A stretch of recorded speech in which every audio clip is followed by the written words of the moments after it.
Oh, yes, Horror Fiends. Welcome back to Horror Fiend TV, Three Corners of Horror. I am Ricky Grimes, back with Joe and JR. We're going to be talking about a film today that's been anticipated for a long time. It has been delayed. I think it was in the show for like a year, but it's here. We finally got to watch it, streaming on HBO Max. If you don't got it, that's how you're going to watch it. Yes, we are talking about Antlers. 2021, directed by Scott Cooper. How you doing today, GR? Hey man, I've been dying to talk about this movie. Yeah. Been dying to watch this movie. Now, I mean, is it antlers or is it just, I don't know, little nubs? I The mean, what is nuts. it? All right. Well, Joe, how you doing? Real quick, you doing all right? I'm good. Yeah, no, I'm good. I'm ready to take this one by the horns.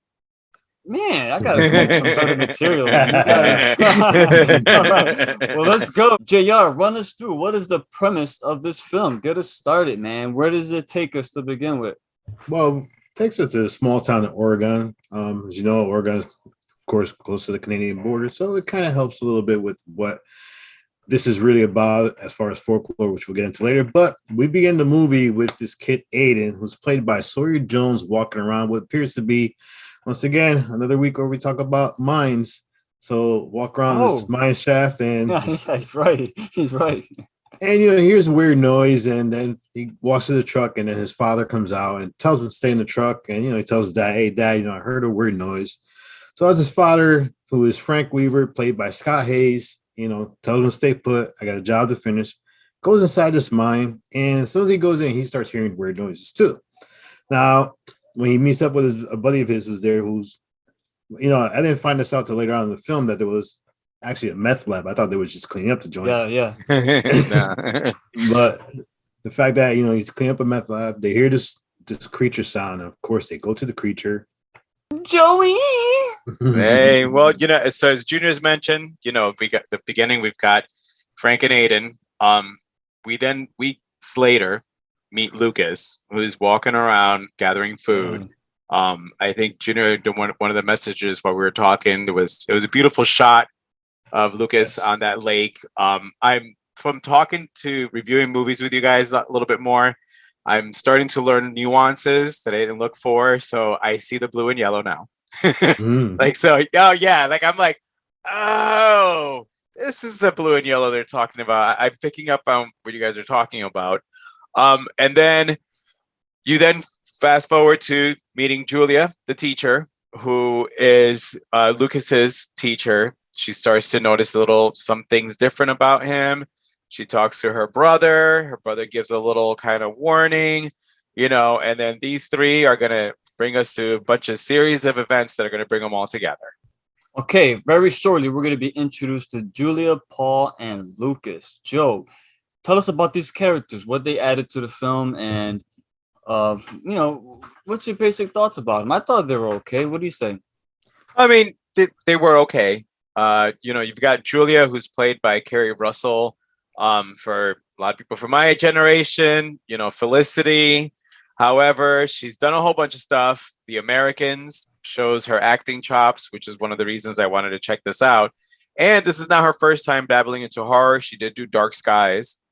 So she plays the sister, teacher of Lucas. And the brother is played by Jesse Plemons. I mean, his breakout role was in Breaking Bad. If you didn't watch Breaking Bad, I mean, literally that was his breakout role. And he did dabble. I mean, it's a little bit more sci-fi, but he did dabble in horror because he was in the Black Mirror episode, the USS Callister, where he played Robert Daly, which was an awesome role for him. So that's one of the things that attracted me to want to watch this movie, because I know who both of them are. So I kind of know what they would bring to the table. And as I mentioned, Julia is Lucas's teacher. She notices he changes. She talks to Paul. Paul warns him about Frank, the history that they have as far as, drugs and everything. And like every sibling, Julia doesn't listen to her brother. She takes off to go to the house to find out what's going on with Lucas. You have a little foreshadowing also that something's going on with the two siblings, which doesn't get discussed out a lot. But, the father, I guess, committed suicide. There was a little bit of abuse, I guess, happening on the father and the daughter. So, again, those are little things that are just giving you hints of. But those are like as far as your two main characters, aside of Lucas. Now, as far as Lucas goes, I mean, Lucas is played by Jeremy T. Thomas, and he's the child at the center of this whole basically movie. Now, like Joe was saying, we notice Lucas sitting down in class, and I mean, obviously, that this kid is he's suffering. There's something going on with him. What we later learn is that Lucas is taking care of his ill father and his brother Aiden. And, he's basically left to fend for himself. He provides food for them. And, there's even a point where he finds a carcass in the middle of the forest and basically takes it home. But I thought he kills it. That bastard killed the skunk. No, that was the previous scene where he's walking. You have that beautiful wide shot, and he's walking in the shore by the lake. And then he sees this skunk and he just grabs a rock. And next thing it cuts to a scene where he's in that little tunnel walking home with the skunk in his hand. I mean, Lucas was a very smart kid. And, I one of the things I like about him was the story he told about the three bears, which foreshadowed a lot. I mean, that was a great, great story. Mm-hmm. And he told it by basically his drawings. And his drawings were also another key component to this movie because they shed light to what we find out later on is happening to his father. Well, who he kind of reminded me of, and I meant to write it down, and not the U.S. version, but Let Me In, or let the right one in, or Let Me In. Well, Let Me In is the U.S. Yeah, Let the Right One In. So Let the Right. He ripped from Let the Right One In. That's who the little boy reminded me of. Especially when he was gathering the food. It's kind of what it gave me a little reminder, because he was kind of helping her out. Mm-hmm. But very good job. He was good. Yeah, so we're going to talk a bit more about what's going on in this film. Now, Joe, there is a lot of folklore in this film. One in particular I'm fond of. Now, what's cool about this, when I go into films, I don't do no research at all. I just seen the title and the poster. That's it. Now, when I found out what the folklore was about, my heart was like, oh, yes, finally. All right, we're going to get it. Joe, talk us through this, man. Well, I mean, did they get it? We'll talk about it, but did they get it though? So the Wendigo, it's an evil spirit. It's created by the Algonquin. They're an indigenous people from the Canadian territory. Here we go, Canada. So this is why another part of the reason that I was interested, because I know where the folklore comes from. And I'll mention it a little bit towards the end, but even in the comics, this character ties in. So the Wendigo, when you're inflicted by them, it turns the person into a cannibal. At first they'll start out with just animals and stuff like that, but eventually it leads the host who's infected to eventually want to eat human flesh. Also, on a psychological note, this is in some books, like actually in there, it's called the Wendigo Psychosis. And it involves with a lot of these people, especially during these harsh winters, where there was lack of food, there was lack of a lot.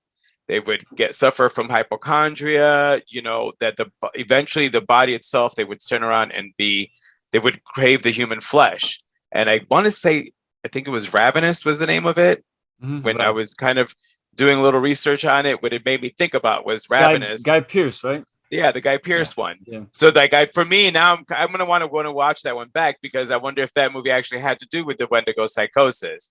And there was another thing that I was looking up. There was actually a documented case. The guy was called, the documented case is called Swift Rudder. Someone who ended up killing his wife and children suffering from this. And in the middle when I was mentioning it, this is not the Wendigo from Alpha Flight. So when I think of Wendigo, you sometimes in your head have to take certain things out because I think back to that classic cover of the Hulk, and that's what I thought of immediately. Yeah. So, but that's what basically the Wendigo is. I mean, once it takes over you, the host eventually, it consumes them because if you look, which is what happened with Frank, it consumes the person in their hunger for basically flesh, to which turns them into eating human people. So the character of Julia, she was an alcoholic, right? And she was abused by her father, right? So the Wendigo is always tied to some sort of trauma and also this town the mine was shut down. And of course, a lot of people are losing homes, they're losing their jobs, and that's what kind of forced Frank to go into that meth lab in Yeah. the mine. So a lot of people were down and out, and that really brings the essence of the monster into this film. JR, what do you got to say about this? Well, we got to remember one thing too. I mean, the thing about this movie before I go about the Wendigo is, there's two monsters in this film.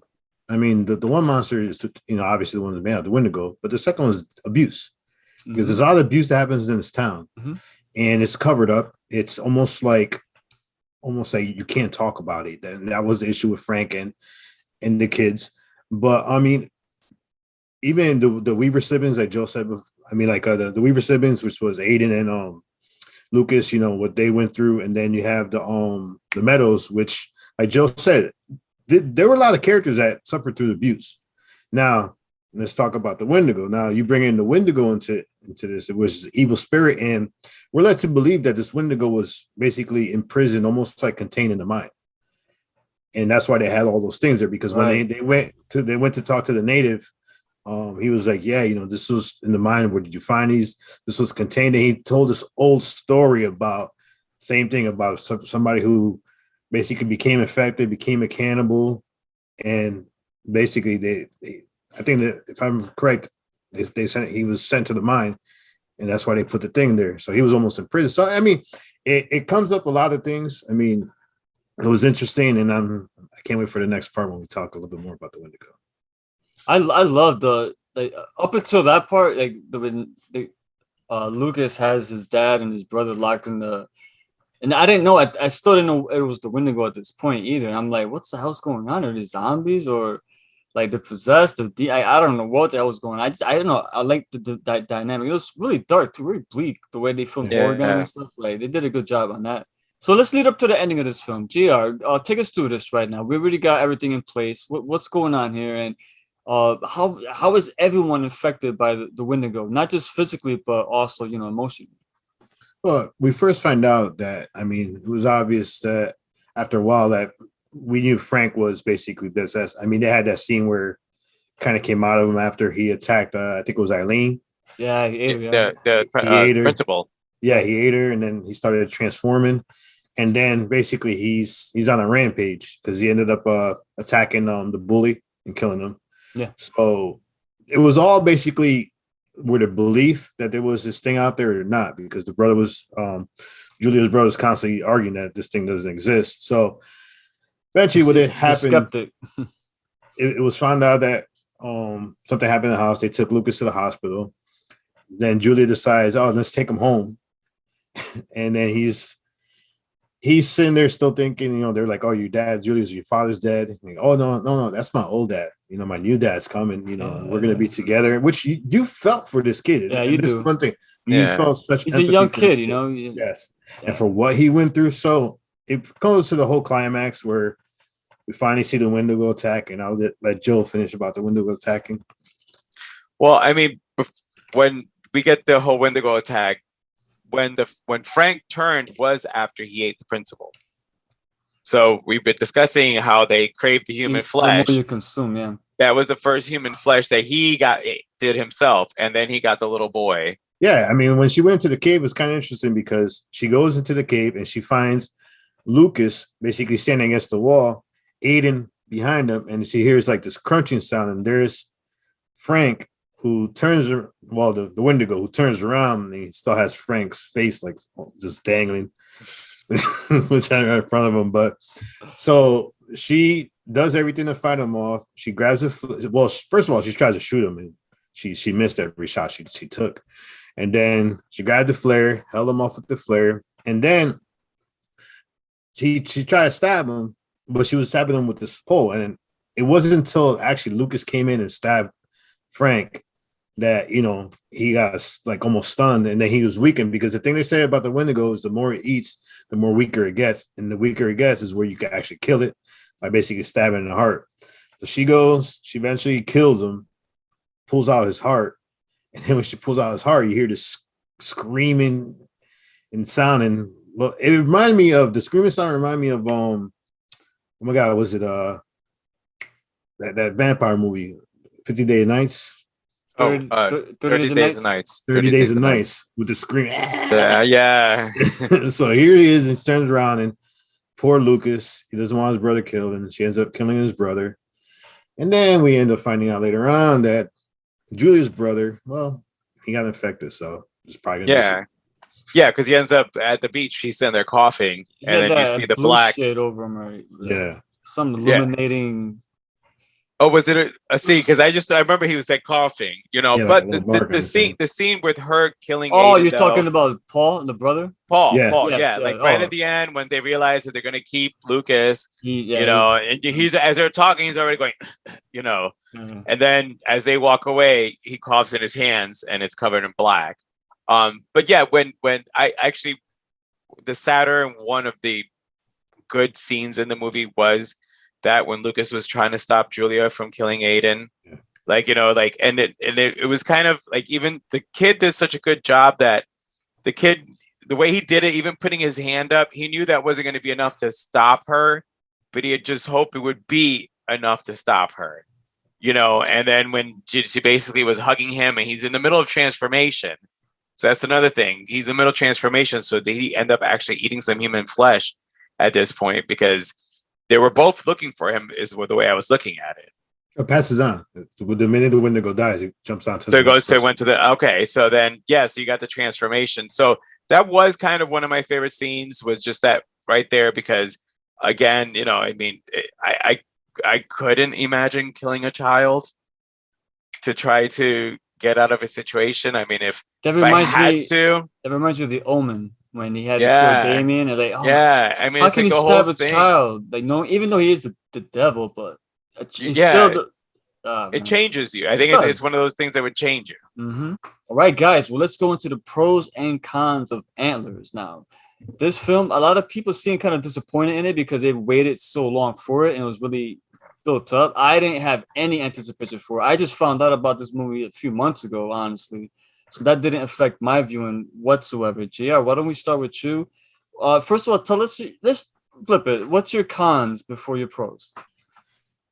Honestly, I know this is gonna kill you. I felt like the Wendigo was wasted. This is why. First of all, I don't think we should have seen the transformation of the father turning into the Wendigo. I think if they would have showed basically through the reaction of Aiden seeing his father turn, I think would have been a better. I just didn't like the whole transformation thing. I thought it was just, honestly, I thought it was just lazy. Just focus on Aiden, let his emotions and his reaction basically guide us, the viewer, into what's happening. And then I don't know. It's just like, for me, when we were constantly told that the Wendigo is a shapeshifter, I kind of expected that. So I kind of expected the little shape-shifting, different things. I mean, the Wendigo, when you look at the Wendigo, it's human-like sometimes with the antlers and stuff, but when you actually saw the trailer, you saw the different type of aliens. You expected something different from the trailer than when you actually watched the film. I just felt like they could have did better as far as the transformations. Make them shapeshift, make it something different, and I didn't think they went to that extent. What you like? Me, I thought the cast was good because this is one horror movie where you didn't have the noble like God's word. Everybody was flawed. Everybody was broken in this film, and I liked that because not one character was stood out as the moral high ground. They were all broken, going through their own fighting their own demons. I mean, obviously Julia was, let's say, she was probably molested by her dad. The brother, something happened to him that wasn't even discussed, which kind of should have been discussed. It wasn't his sister left him. Is that what it is? His sister left because she couldn't stand being in the house. Yeah. So she was kind of returned, but then he was praying for her to return the whole time because it was never discussed what happened to him, and he even threw it in her face. Now, the one thing I love is cinematography. Once again, amazing. Lighting, amazing. One of my favorite visual scenes in this movie is when they go into the house and they find the body, and all of a sudden you see Lucas outside. You had the police car, all this fog, and then the house barely seen with that was just an amazing the atmosphere. Shot. They definitely turned it up. Amazing. Yeah, for me, casting was good, cinematography was good, and just a flawed characters, which I liked a lot. Yeah. So my pros is cinematography, but guess what? I'm getting tired of saying that my pros on a horror movie is cinematography. That's not why I'm watching a horror movie is for cinematography. I'm watching it for horror. Oh, speak for yourself, brother. No. Actually, wait. You actually did speak for yourself. Never mind. I take it back.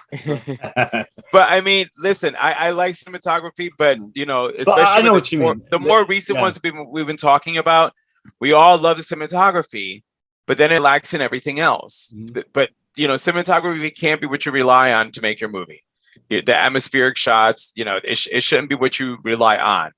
So for me, the pros was the cinematography. Yes, they had some beautiful shots. There was a shot of the house that kind of gave me a little bit of the Dolores Claiborne shot of the house when they had done it. So I'm like, oh my God, it kind of reminds me of Dolores Claiborne. But I mean, again, that I don't want that to be there every single pro I find in the horror movies we're watching. The cons, actually, no, wait, I got one more pro.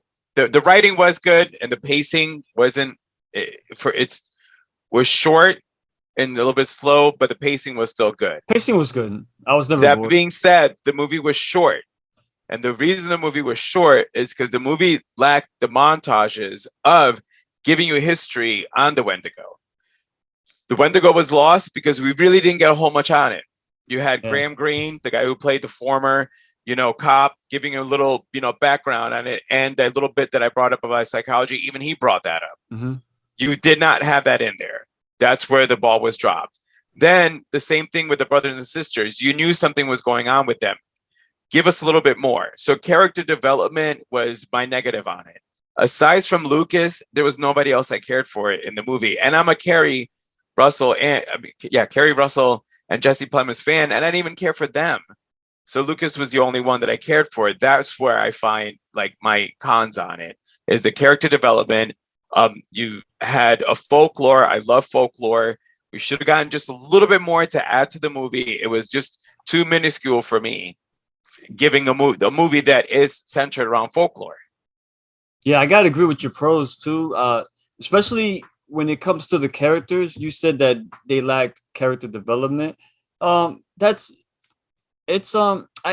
agree with you, but I think it was meant to be vague in a sense where they didn't want to give you everything and throw it in your face. They kind of gave you subtle hints of why they're kind of broken or they were estranged for a while, and now they came back. But yeah, I mean, I would love to see more of that stuff too. So that's good stuff. And I love how bleak the film looked. JR mentioned the scene with Lucas and the fog behind him, and the atmosphere. The atmosphere was very important in this film. Even the mines, the coloring, and the color grading that they chose for this film, again, very bleak and just very, just not too many crazy colors unless you're looking at a skyline during the daytime. The Windigo, all right. Like you said, Joe, when I think Windigo, I think of Marvel Comics Windigo. Like that's what I think of. So I want like a humanoid. And what was disappointing was this felt like the creature from the Relic, just a smaller version of him. And when Paul was getting impaled by the horns, it looked like a monster on all fours. And I know the character from the comics. Again, I'm not too familiar with the actual folklore, so I didn't know about the many different forms it can take and all that stuff. So when I seen that, I was kind of like, I'm not really feeling that. But on the other side, though, when JR mentioned that when he had the father's French face hanging off, he didn't really like that. I liked that because it was so creepy. And I don't, and transformation he didn't like as well. I did like that because it gave it more of the gore monster factor that the movie was kind of lacking up to that point. But again, if you did see that from Lucas's point of view, then it turns into Halloween where you don't get the scares from the shit at your face. You get it from the characters and what's going on around them, the music, all that stuff. So it all depends on how you go into this film looking at it. Disappointing, like I said, it's not disappointing for me because I had no expectations going in whatsoever for this film. You said you were disappointed overall? I'll just mention that in my closing thoughts. Oh yeah, let's do it. It's closing thoughts. Let's do it, guys. Closing thoughts. We're gonna jump into that right now. We're gonna rate it. JR, you start first. What's your closing thoughts on this, man? All right. For me, if you don't know me by now, as far as movies go, I always say this: if you have a great storyline, where you can actually pull a storyline from the movie and pull a horror from the movie, and it could be a movie in itself, you have a lot of potential there. I thought this movie had a lot of potential. Yeah. I love the character Lucas. He made you feel for what he's going through. You felt bad for him. I mean, you wish you could rescue him and the fact that the movie ended with both siblings saying, "Oh, he's broken. We don't know what he's going to become," which is another interesting thing. But for me, this movie could have been so much better. I was disappointed in the Windigo. I wanted more. I wanted something more creative, something that we never seen before, and it just felt flat. So I'm going to give this one. If it wasn't for the Lucas, I rated it lower, but I'm just going to stick with the 3.5 on this one. Joe? All right. Well, so for me, I wanted to love this film. I had read about it before it came out. I knew who the cast was going to be, so I was kind of anticipating it. Alas, it did not deliver what I wanted. The waste of the Wendigo dropped you 1 star. The lack of character development dropped you another star. So basically, mathematically speaking, you're getting a 3 stars from me just for your lack on the Wendigo and the character development. Pretty cool. I'm gonna go with a 4. I think the movie, I enjoyed it more than you guys. I do understand and respect your opinions on what you did not like about it, because the Wendigo, not that you guys mentioned it more, I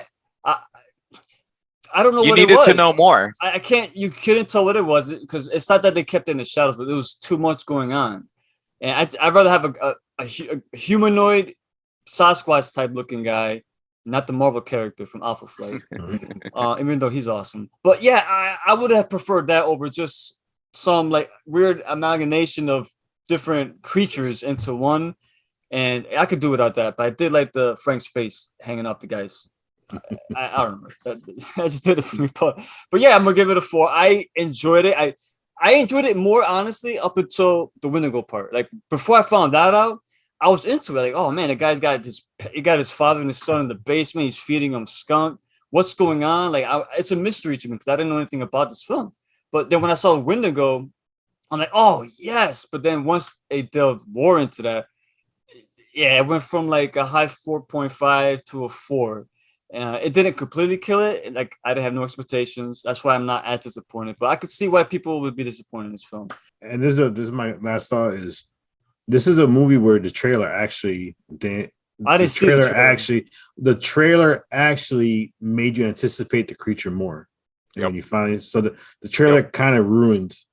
Yep. Would you say the creature in the ritual, was it better than this one? A lot better. Hell yeah, a lot better. Yeah, I agree. I agree with that. All right, guys. Well, that's going to wrap it up for Horror Fiend TV. 3 Corners of Horror back again. We're going to come back next Tuesday. Be on the lookout for that. And we're going to be dropping The Walking Dead. That's going to be every Sunday after the new episode airs. Me and Joe are going to be covering and reviewing that show. JR's got some stuff cooking as well. Joe got his stuff cooking, The Professor. So, hey, don't you want that good stuff? You want that good stuff? You're feeling for it? Come to Horror Fiend TV, guys. I'm Ricky Grimes. We got JR. We got Joe. Come back, like, share, subscribe, and stay scared. Peace.